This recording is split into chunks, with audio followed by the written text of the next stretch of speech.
My 27F, now ex-girlfriend, 24F, took Valentine's Day as an opportunity to break up with me in the worst way. I suppose there could be worse ways to handle this situation, but she certainly revealed her true self with this one. Prepare yourself, here is the story. For Valentine's Day, my girlfriend and I decided to plan a getaway to the mountains the week prior to the occasion and rent a cabin for a few days to exchange gifts, engage in enjoyable activities, and savor each other's company.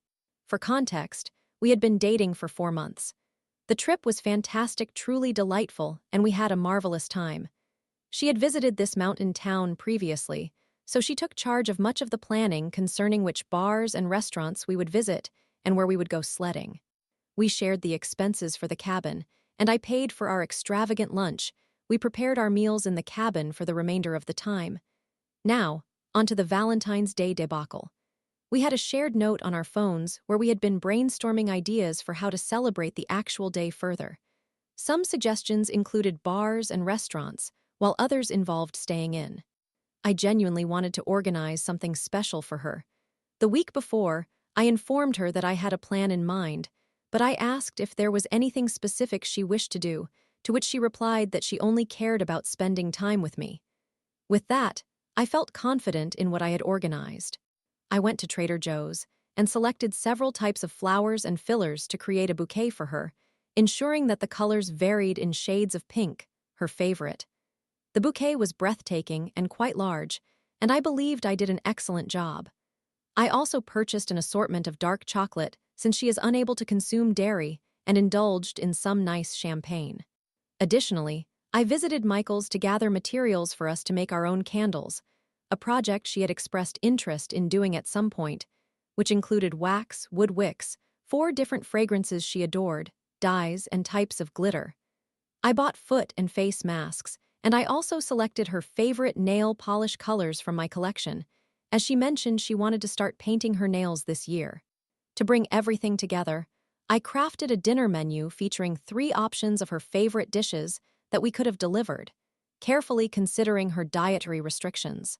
I created movie tickets with 3 different film choices that we could watch, and I labeled everything with handmade cards representing various stations such as a candle-making station, a nail-painting station, and a spa station with 3 activity options we could enjoy while wearing our masks, etc. I even had Valentine's-themed cups, clips, and a garland.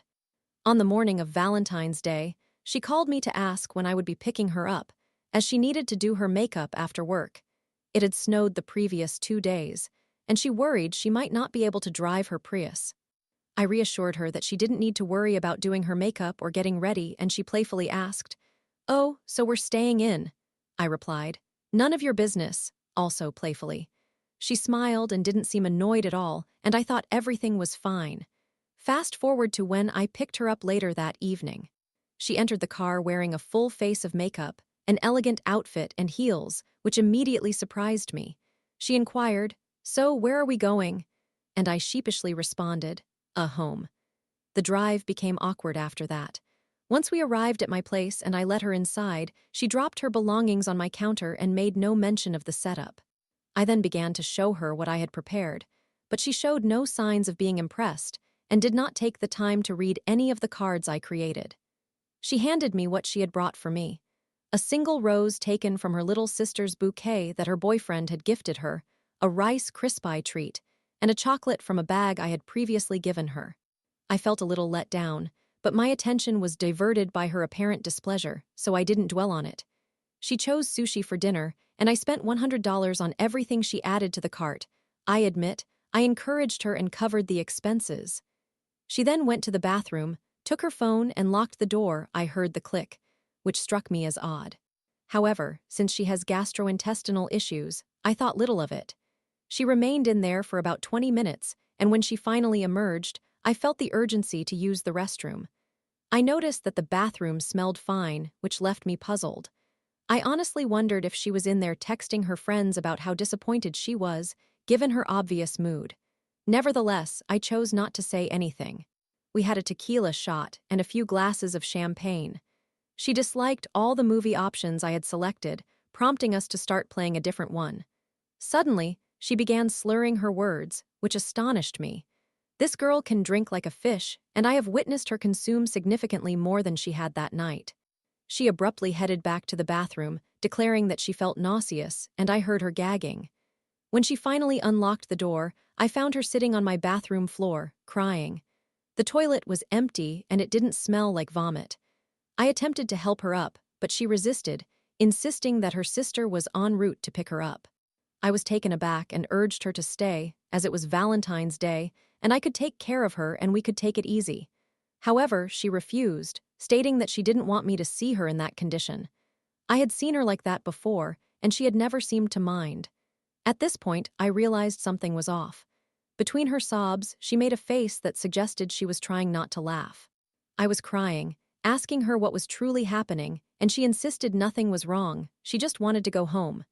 She left, and I texted her to check if she made it home safely, but received no response. So I reached out to her sister to ensure she was okay.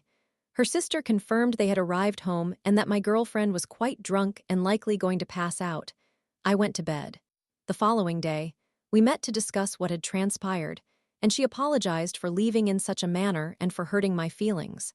I expressed that my feelings had been hurt well before she departed, considering her unusual behavior and attitude towards my efforts for the occasion. She admitted she was disappointed and had expected we would go out. I reminded her that I had asked if there was something specific she wanted to do, and she had said no. In response, she claimed she thought I knew her well enough to realize she would prefer to go out. I explained that everything I had planned took hours and a significant amount of effort, and I had genuinely considered every detail, believing she would love it. She retorted that she didn't understand how it could take that long because she felt I hadn't put in much effort. I pointed out that her own contributions, the rose and the chocolate, seemed minimal if she wished to judge it from that perspective, which she dismissed by claiming she couldn't have done more since she was snowed in. She also mentioned that she thought I was taking the lead, so she didn't believe she needed to exert as much effort. At this juncture, I started to cry, and she appeared to be suppressing laughter again. She then stated that there were numerous ways in which we were incompatible, all of which sounded like excuses. We didn't have the same taste in movies, I wanted a long-term commitment, and she didn't despite telling me otherwise according to her. We had different music preferences, etc. I was so exasperated at that moment that I accepted she was breaking up with me and chose to leave. After discussions with friends and family, I believe she orchestrated the evening once she realized we were not going out. I suspect she was not genuinely intoxicated and arranged for her sister to pick her up because she intended to go out dancing and wanted to join her. Who knows? Maybe there's someone else. I consider myself a romantic and thoughtful partner, so to hear my efforts dismissed so cruelly was incredibly painful. The following day, she texted me something along the lines of, "I know this must be hard for you," and asked for her clothes back.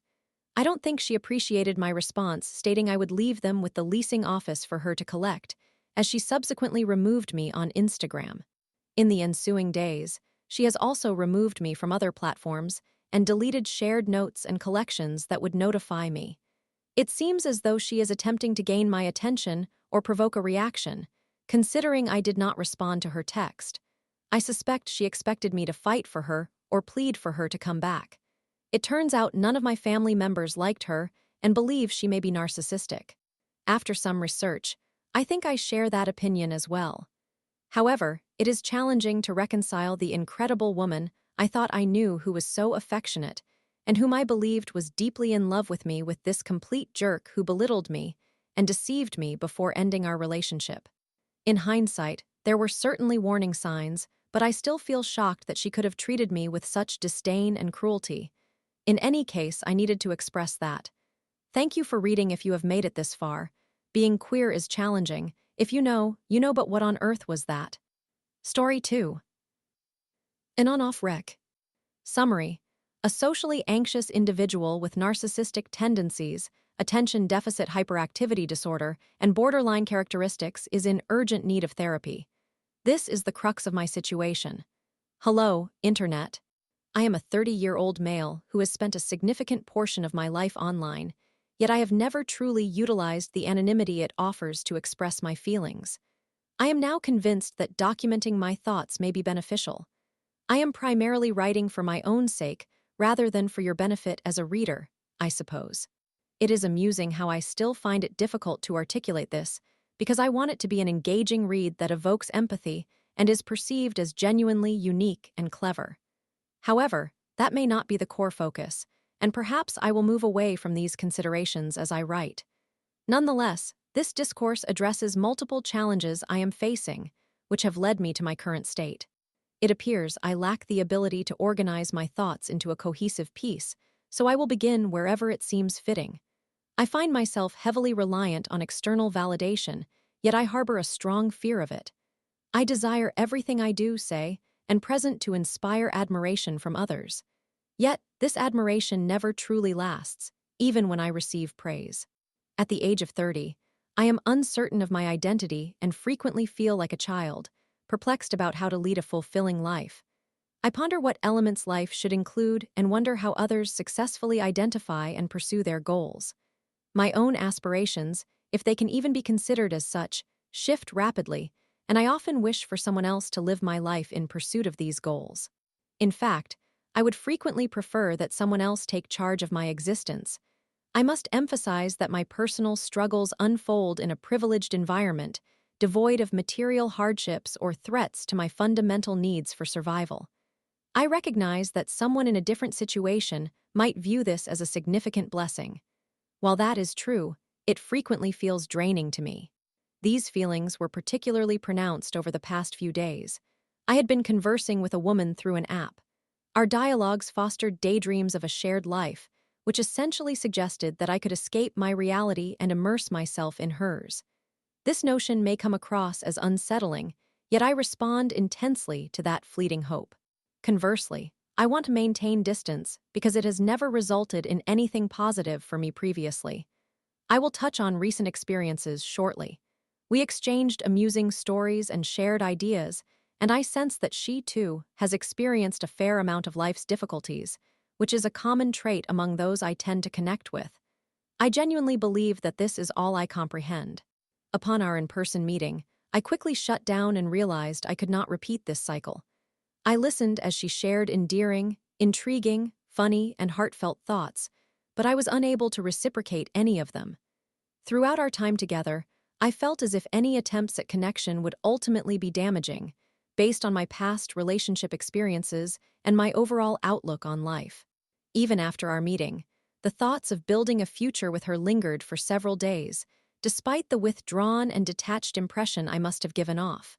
I was also deeply saddened, profoundly hollow, and weighed down, with an overwhelming urge to cry, which I did somewhat.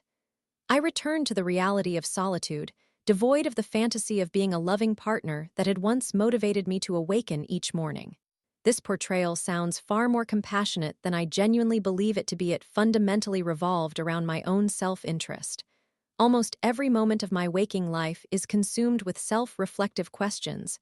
Who am I? What do I enjoy? What do I dislike? What do others appreciate about me? How do people perceive me?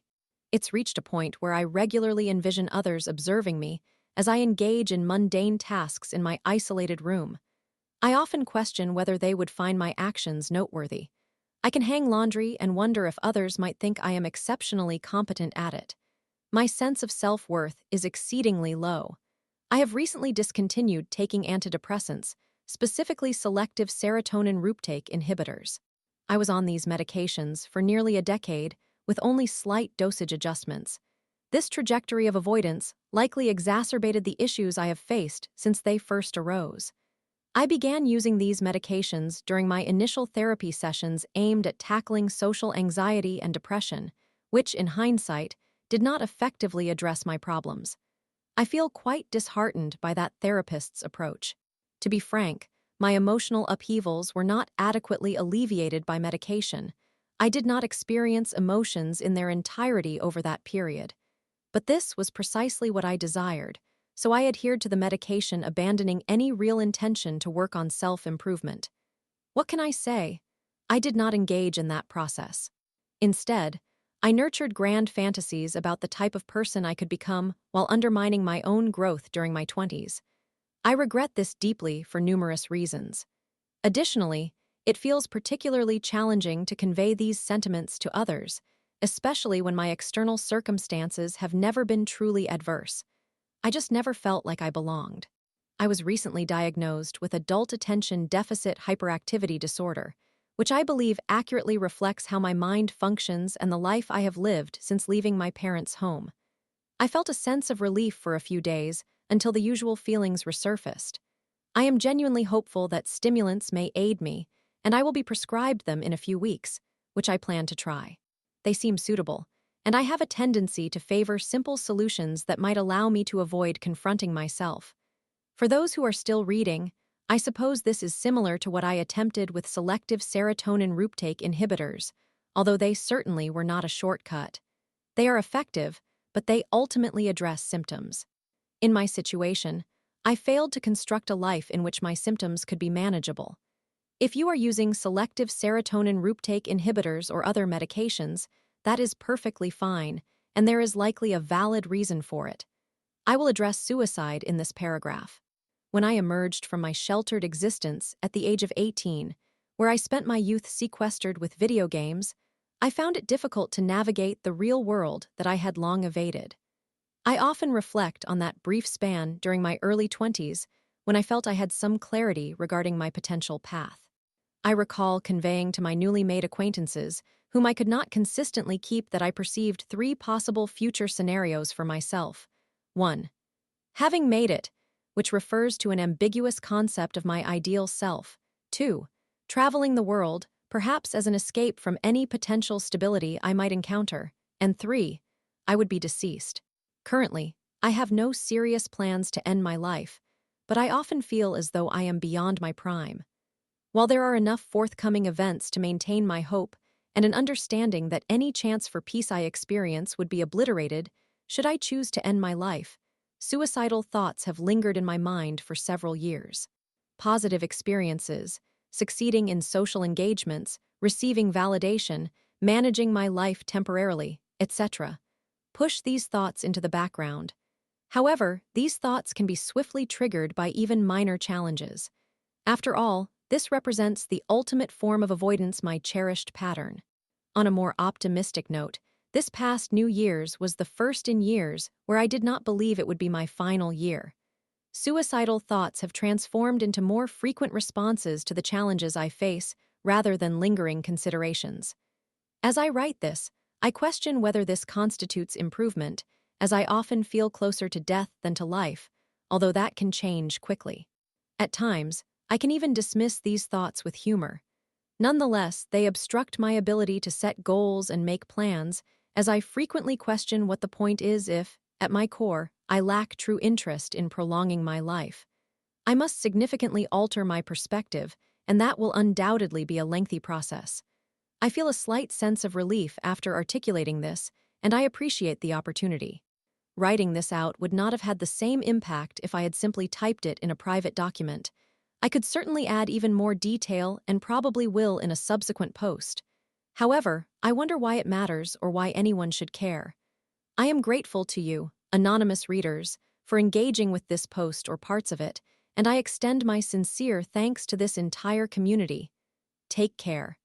Story 3. Am I the asshole for getting upset with my mom for mocking me when I was scared about my neck hurting? I, 30 years old, female, and my mother, 54 years old, female, have always shared a close relationship and are quite similar in many ways. However, because we both have bipolar disorder, we often find ourselves clashing, but we usually reconcile eventually. A few days ago, it seemed that this might have changed. The situation began on Valentine's Day. I have 2 dogs, and I try to avoid leaving them alone for extended periods, except when I have to go to work or the gym briefly. Other than that, I am at home with them nearly all the time. My dogs mean the world to me, and I care for them deeply. I had asked my mother if she could take care of them for the night so I could spend some quality time with my boyfriend. I rarely get to see him, only about twice a month due to our work schedules. My mother and boyfriend live in the same town, while I reside approximately 25 to 30 minutes away. She agreed to take care of my dogs. For additional context about my mother, she does not work and has not had a job since the early 2000s. She literally stays home all day and night, takes Suboxone from a clinic due to her history of drug use, and requires oxygen because she suffers from chronic obstructive pulmonary disease, COPD.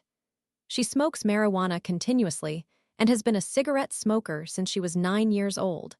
She has only refrained from smoking during the 2 years she spent in prison.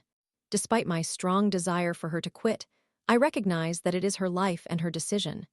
We have had numerous arguments about this in the past, especially when she would express complaints, and I would suggest that many of her issues could be alleviated if she decided to stop smoking.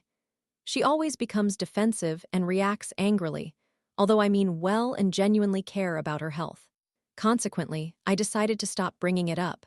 Nonetheless, I still remind her to remove her oxygen while she is smoking due to the risk of blowing up herself and everyone else in the house, including my brother, 20 years old, male, and my uncle, her brother, whose age I am uncertain of, but I believe he is in his 50s. She frequently forgets to do so. My mother is an extreme hypochondriac and insists on receiving sympathy for the poor choices that have led her to her current state. Whenever I speak to her, she often complains about not feeling well, having broken something, or experiencing pain, and she rarely feels good. While I feel sad about her condition, there is little I can do unless she is willing to make an effort to improve her situation. I go to the gym daily because it is my passion and something I truly enjoy. However, when I was preparing to go to the gym one day, I suddenly experienced excruciating pain in my neck, near my spine, which made it impossible to turn my head in any direction. Terrified, I called my mother in tears. My father died from fungal meningitis 12 years ago, and I struggle with some PTSD related to his passing, so this pain immediately caused me great concern as it can be related to spinal issues. My mother encouraged me to see a doctor, which I did, and it turned out that I simply had a very bad pulled muscle in my neck, likely from overexerting myself at the gym. Although I was in pain, I felt relieved to learn it wasn't something serious. I received medication for the pain and took Tylenol, which helped significantly. Despite still feeling discomfort, I persevered to spend Valentine's Day with my boyfriend. After driving to my mother's house with my dogs, I stayed briefly before dropping them off. I hugged her, expressed my gratitude, and left for my boyfriend's home. Later that evening, around 9 p.m., while we were watching television, I took my medication, and my mother called me around 11 p.m., crying and claiming my dogs had soiled her living room. My mother also owns 2 small dogs, so I asked if perhaps one of them was responsible. My older dog, who is 7 years old, never misbehaves inside, while my younger puppy, being just 9 months old, is still learning. However, she usually conveys when she needs to go outside. My mother claimed my uncle had even slipped in a pile of poop and fell into it, prompting me to pick up the dogs.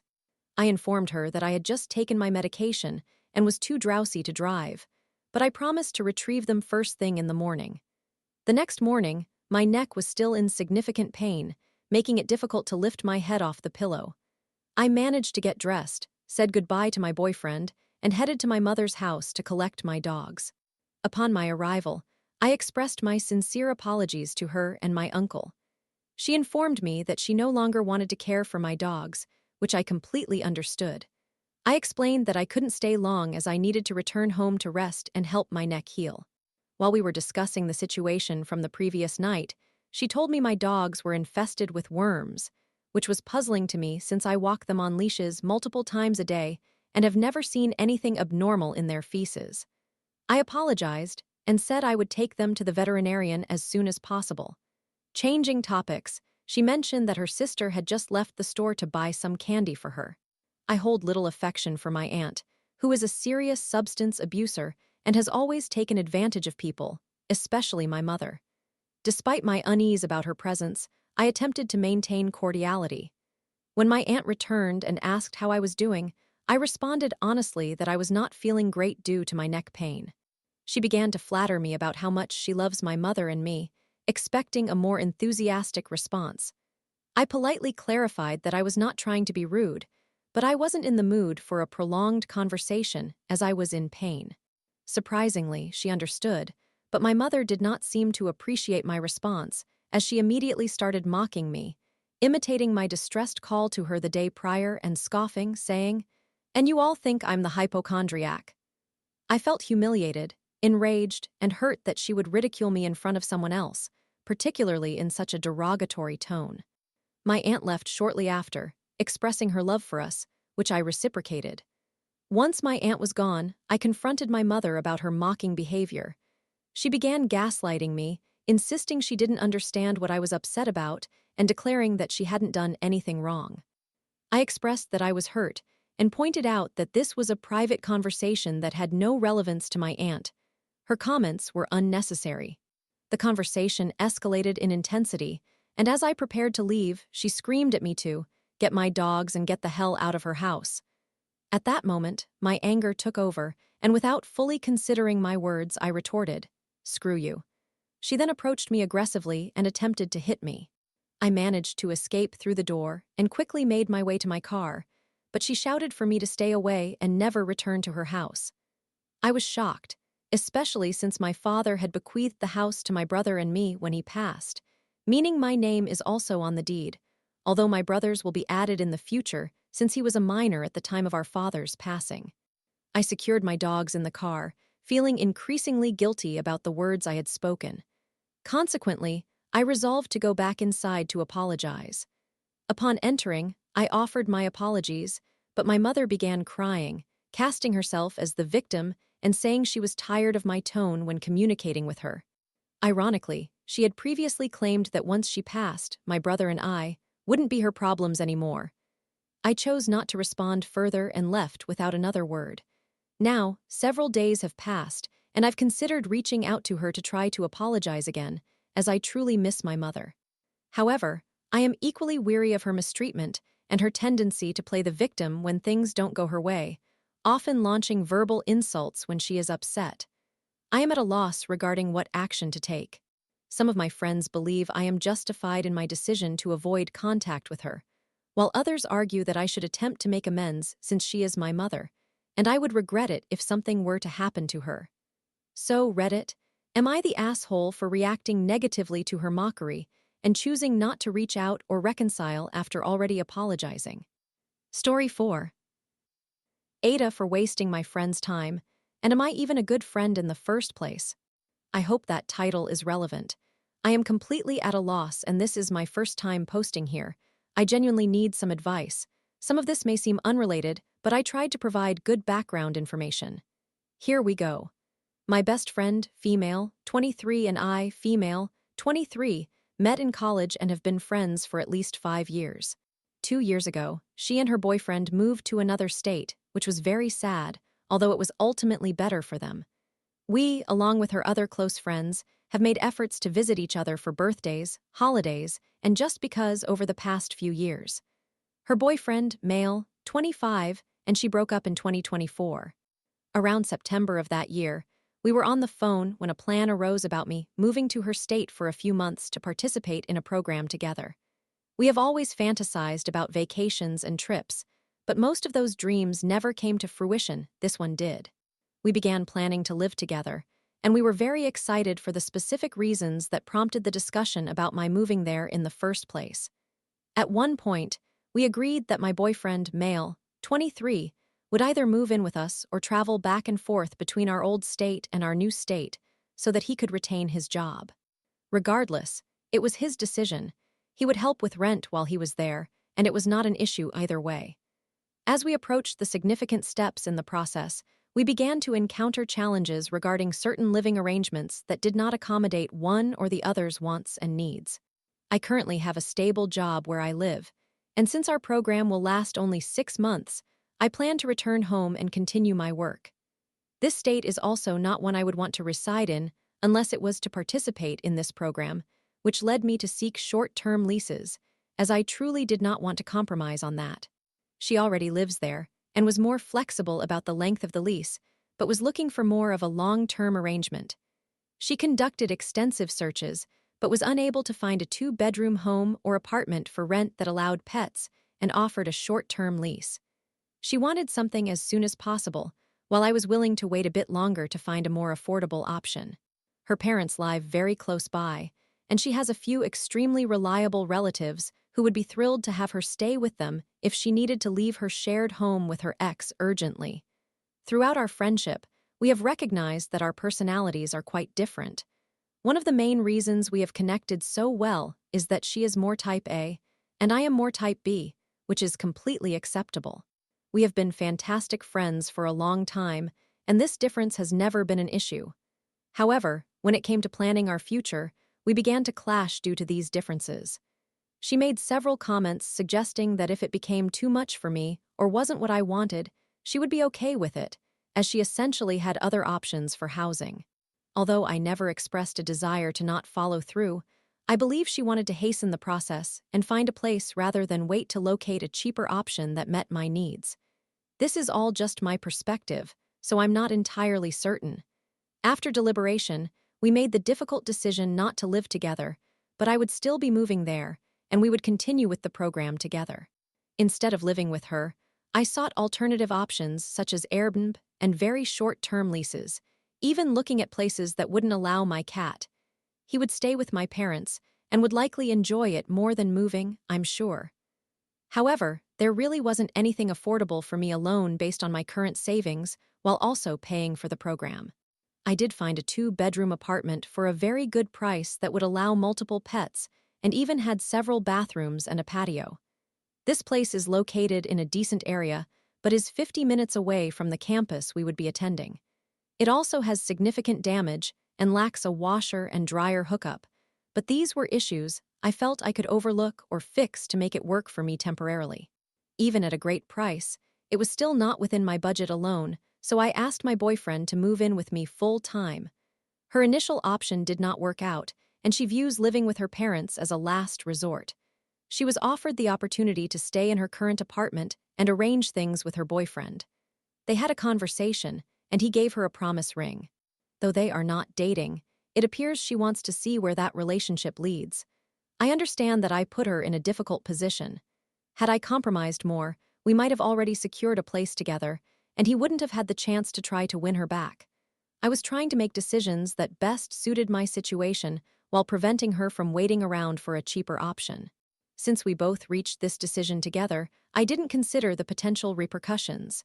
Now that her plan hasn't unfolded as she hoped, I feel responsible. I'm unsure how to approach this emotionally, though that isn't the main reason for my writing. We didn't argue about it. This is just background context. Now, moving on to her birthday. Her birthday and my dad's fall in the same month, 1 day apart. For the past 2 years, I have stayed to celebrate with her while she has been away. However, this year would have marked the 3rd year. Due to my upcoming move and my close relationship with my family, I intended to spend this birthday with my dad. I will be relocating to a new state for the first time, and I had already planned to visit the weekend before and after her birthday for other commitments, but I still intended to see her on both occasions. Now for the main reason I am writing this. A week ago, my boyfriend and I drove to our new state to sign the lease and move a few of our belongings. We had planned to stay overnight so that we could, of course, stay in the new place and also explore the area. A few days prior, my friend and I had a phone call during which she mentioned that she would be available and would love to see the new place. I initially refrained from inviting her because I knew we would be busy and wasn't sure how things would work out. I also felt there would be plenty of opportunities for her to visit after we received the keys. However, when she expressed that she was free and willing to come, I was happy to invite her for either Saturday or Sunday. So on the day of our arrival, it took some time to get everything organized and receive the keys. She had messaged me on Friday night asking for an update on when it would be a good time for her to come over, and I replied that Saturday morning sounded good. This was the extent of our communication over those 3 to 4 days. Once we unloaded the car and began unpacking boxes and setting up the air mattress, she messaged to check in, asking if we had arrived safely, mentioning the impending rain, and inquiring if she could come over. I informed her that we had just moved everything in and were trying to establish a plan for the night. I then suggested that she come over for breakfast on Sunday morning, a tradition we have always enjoyed. However, she reacted quite negatively, expressing that she had been waiting around all day and missed getting her nails done and running errands she could have completed had she known I would offer to meet the next day. She also mentioned that she had made plans with her ex for Sunday at 10 a.m., so she wouldn't be able to join us for breakfast anyway. I reiterated that it was merely a suggestion and that I would still be happy to have her over that day. She replied, mentioning the two circumstances I highlighted earlier that made her upset, accusing me of choosing my boyfriend and others over her. Ultimately, she did not come that evening. Later that night, I reached out again, inviting her to come the next day after her plans. We stayed in town until 4 p.m. on Sunday before returning home. What should I do in this situation? We have not communicated since the incident, and it has been over a week. I simply do not understand why this escalated so quickly. We have navigated far more significant challenges than this together. It seems like a minor miscommunication, so why did it devolve into this? I feel compelled to message her first. What should I say? I do not want to lose my friend. We are supposed to enter this program together, and I do not want to create a negative experience for either of us. How should I approach this? Please help. Am I in the wrong? If so, how can I resolve this? Story 5. I hate my best friend. I have strong feelings of resentment toward my best friend. My best friend, with whom I have shared nearly 3 years, has undergone significant changes. In March 2023, I began our friendship because of a mutual connection with a long-time friend. Both my friend and I had endured a toxic friendship, but I was the last one to sever ties, making my departure all the more difficult. At that point, my longtime friend had known my current best friend for about 2 months. I integrated myself into their social circle, which included other girls who eventually distanced themselves for reasons unknown to me, as I was not particularly close to my current best friend back then. Let us fast forward to the summer of 2023. As I grew closer to my current best friend, she instilled a sense of confidence in me that I had never experienced before. I found myself thinking, wow, she really brings out my confidence. I didn't realize I could be so extroverted. However, that was not accurate. I am far from being an extrovert. It was merely her influence that elevated my spirits. This feeling lasted until winter 2023, when I started to feel uneasy about her. We found ourselves in trouble with others, and even the police were involved, with her playing the victim and escaping much of the blame for her comments. While we did not engage in substance use, we certainly made poor choices in our words. Influenced by her, I began behaving unkindly. After enduring a toxic friendship, she gave me the impression that she was my first genuine friend. Once that situation calmed down, my confidence remained intact. In January and February 2024, we formed a friendship with another group of girls, during which she disclosed my crush to them without consulting me first. I expressed my discomfort, saying, "Hey, I wish you had asked me before telling them about my crush. You can never know how they might spread that information." At that moment, she violated my trust. Then, in March, she got us in trouble, causing the group of girls to reject both of us for her actions. She justified herself by saying, "I have mental health issues and family problems, so I sometimes act out." Fine, I guess whatever helps maintain your good reputation. Later, around August, my longtime friend and I visited a local park.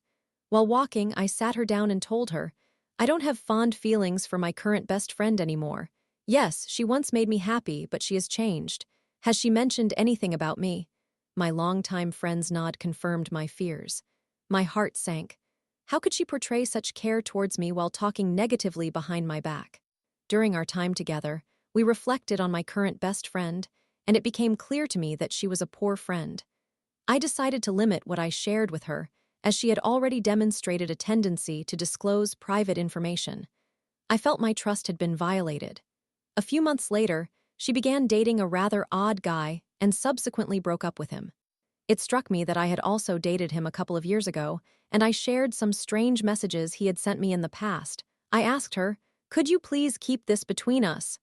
She assured me with a simple, "Okay." I suspected she wouldn't, and I was right. When inquiries started coming my way, I felt uncomfortable, and she failed to defend me. I reached out to my longtime friend, confiding, "She's sharing details I requested she keep private, and now I'm facing uncomfortable questions while she's just laughing. I feel terrible and want to go home." My longtime friend offered support, helping me get through that day. I shared the situation with another guy I was talking to, mentioning how she had also informed some people about my crush. He acknowledged hearing about it and asked if it was ex-crush's name. I was shocked and replied, "Yes, it is.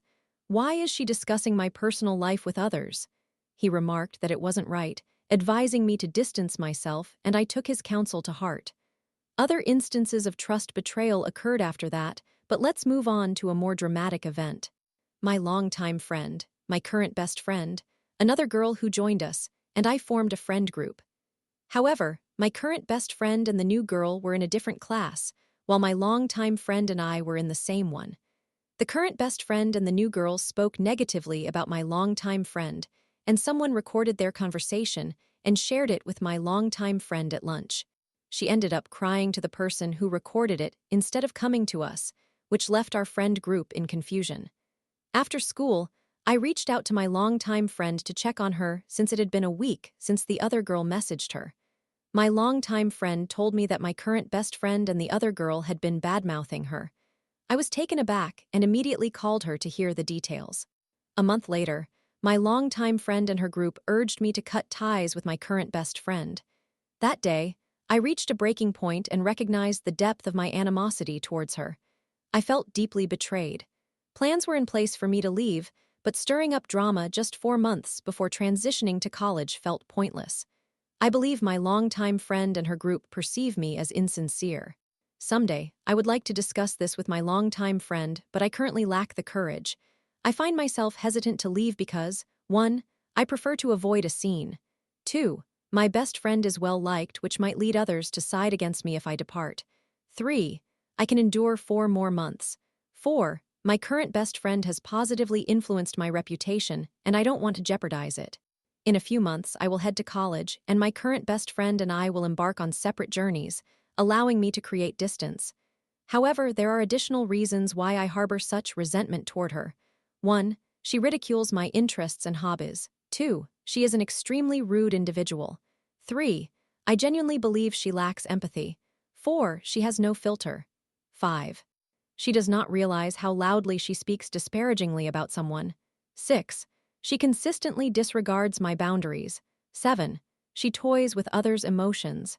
8, she thinks it is acceptable to speak ill of her closest friends behind their backs, and the list extends further. I recognize that I should have ended this friendship sooner, and now I am confronted with the consequences, such as feeling overwhelmed constantly. My mental health is deteriorating, and my appearance has suffered due to depression and other factors. I can manage another 4 months, transition to college, create distance, and finally reclaim my happiness. There are those who genuinely support me, and that is what drives me forward.